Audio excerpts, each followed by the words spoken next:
Brought to you bye रजनीगंधा।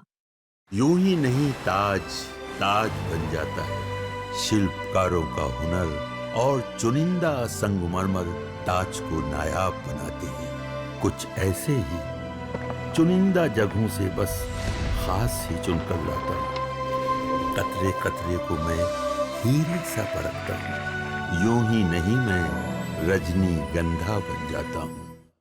नमस्कार, स्वागत है आपका हमारे चैनल बिस्तक पर। मैं आपके साथ तनीषा और आज बात होगी अडानी और हिंडनबर्ग रिपोर्ट की। दरअसल अडानी और हिंडनबर्ग रिपोर्ट के बीच सालों से चल रहे जंग का आखिरकार अंत हो ही गया और इसमें जीत हुई गौतम अडानी की। दरअसल 18 सितंबर साल 2025 को सेबी ने अडानी ग्रुप को हिंडनबर्ग केस में पूरी तरीके से क्लीन चिट दे दिया है। अमेरिकन शॉर्ट सेलर हिंडनबर्ग के सारे आरोप गलत साबित हुए। ये फैसले के बाद से शेयर मार्केट में गिरावट के बीच देश के तीसरे सबसे बड़े उद्योगपति अडानी के शेयरों में तेजी देखने को मिली। जहां एक तरफ अडानी टोटल गैस 10% ऊपर हुआ तो वहीं अडानी पावर 8% चढ़ा और अडानी इंटरचेंज 5% बढ़ा। मतलब निवेशकों में भरोसा बढ़ा। कुल मिलाकर ग्रुप की मार्केट वैल्यू में अरबों डॉलर का फायदा हुआ है। लेकिन ये कहानी यहीं तक खत्म नहीं होती है। चलिए बात करते हैं इस पूरे मामले की, साथ ही गौतम अडानी के ट्वीट की और इस फैसले से अडानी स्टॉक्स पे आए असर को लेकर। चलिए शुरू करते हैं, लेकिन सबसे पहले चैनल को सब्सक्राइब जरूर कर लें। स्टॉक का सिलसिला शुरू करने से पहले विवाद को समझते हैं। जनवरी साल 2023 में अमेरिकी फर्म हिंडनबर्ग रिसर्च ने 106 पेज की रिपोर्ट जारी की, जिसमें अडानी ग्रुप पर बड़ा आरोप लगाया गया, जो था स्टॉक मैनिपुलेशन, अकाउंटिंग फ्रॉड और टैक्स हेवन्स के जरिए शेल कंपनियों से फंड्स रूट करना। इस रिपोर्ट के आते ही अडानी ग्रुप के शेयर्स में खलबली मच गई और भारी गिरावट देखने को मिली और इसके साथ ही अडानी ग्रुप की कुल मार्केट वैल्यू 150 बिलियन डॉलर तक गिर भी गई, यानी करीबन 12 लाख करोड़ रुपए तक का नुकसान झेलना पड़ा था।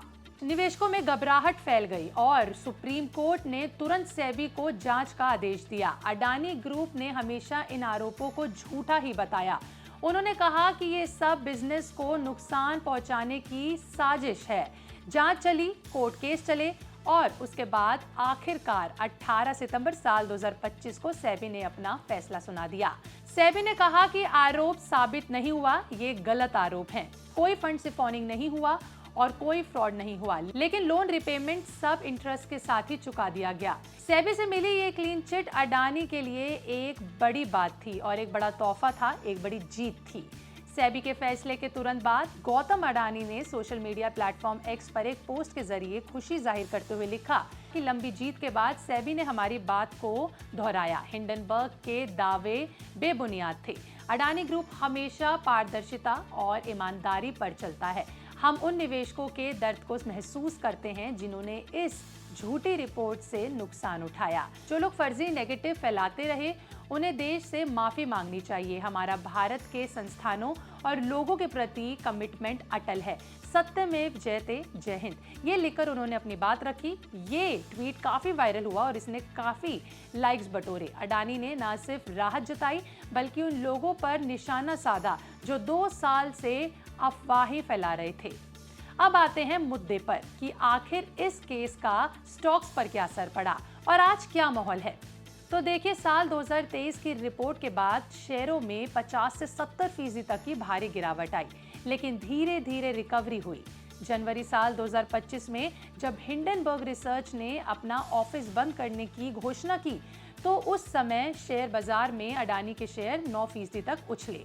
फिर इस क्लीन चिट का स्टॉक्स पर जबरदस्त असर देखने को मिल रहा है। कल यानी कि 18 सितंबर को अडानी ग्रुप के शेयर्स में जोरदार रैली दिखी। 19 सितंबर को ट्रेडिंग में अडानी टोटल गैस 10% ऊपर रहा, Adani power 9.8%, Adani green energy 4.5%, Adani enterprises 5% और अडानी पोर्ट्स 2% तक चढ़ा। अडानी एनर्जी सोल्यूशन 4% तक ऊपर गया और अंबुजा सीमेंट 3% तक चढ़ा।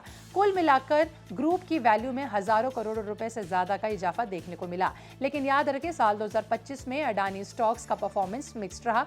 कुछ रिकवर हो चुके हैं तो अभी भी हिंडनबर्ग का कोई शैडो अभी किसी पर बाकी है। अब ये खत्म हो गया है तो आगे ग्रोथ पर फोकस जरूर रहेगा। हालांकि एक्सपर्ट्स कह रहे हैं कि निवेशकों का भरोसा लुटाएगा और आगे और खरीदारी की संभावनाएं बढ़ाएगा। लेकिन याद रखें, मार्केट में उतार चढ़ाव हमेशा रहता है। इन्वेस्टमेंट से पहले अपने एक्सपर्ट की सलाह लेना बिल्कुल ना भूलें।